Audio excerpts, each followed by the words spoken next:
Where were you on September 11th, 2001? On September 11, 2001, I was in Washington, D.C. It was a work week for us. In the morning, I was invited to the Pentagon to have breakfast with Secretary Rumsfeld, which I attended with 10 or 15 other members of Congress. That breakfast went an hour. As we were leaving, I got a ride with John Micah, who was the aviation subcommittee. He had received a call about a plane hitting the first tower. While we were driving back across the Potomac, across the bridge, he received another call mentioning a second plane hitting the second tower. And then I got back to my office, and by the time I got up to fifth floor cannon, I was about ready to go into a meeting with the Corps of Engineers. And then the word came that the Pentagon had been hit, and then the office buildings were evacuated. I had to, like many people, had no place to go. We ended up at my chief of staff's house, where we spent most of the day watching TV and waiting for word as to what our next steps were going to be. In the evening on that day, Congress came back into session. Can you talk about that a little bit? Well, what occurred was once all the planes had been grounded, there was a signal that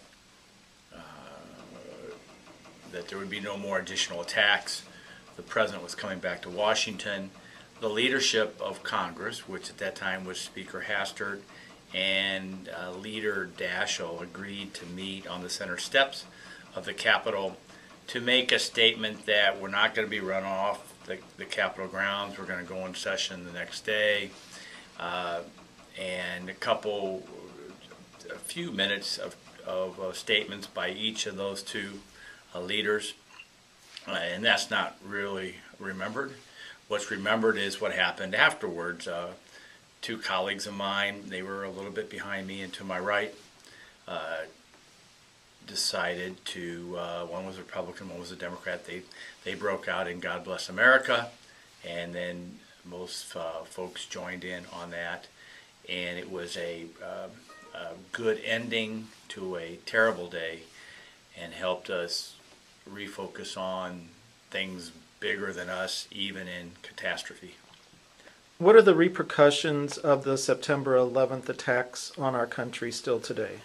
Well, we're now engaged in two, and some would say three, military operations in the Arab world.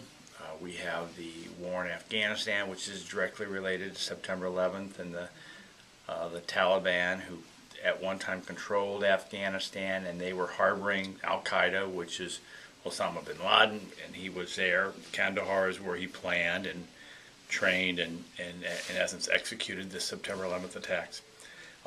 We had the intervention in Iraq, which we're still a partner to. We still, and as we speak today, the ending of a Libyan campaign, which we're sort of involved in, that cost a lot of money, but more importantly, it cost a lot of lives of a very precious treasure, which is the lives of our young men and women who voluntarily answered the call to serve in these very dangerous places. Many of them have not have come home, but many of them lost their lives in these faraway places, and that is probably the biggest cost that we've incurred, and the legacy of September 11th. How do you feel, or what are your thoughts about the capture and or about the death of Osama bin Laden? Well, the fact that it took us 10 years to find him shows that the United States was resilient, and we stayed at it. The fact that he was killed in the raid on his compound in Pakistan is a statement on justice. I believe in capital punishment. I believe in justice being served, and the person who planned and funded and in essence helped execute the murder of thousands of innocent men, women, and children in the September 11th attacks found justice at the end of a gun fired by a United States Navy SEAL. How do you feel 10 years after those attacks?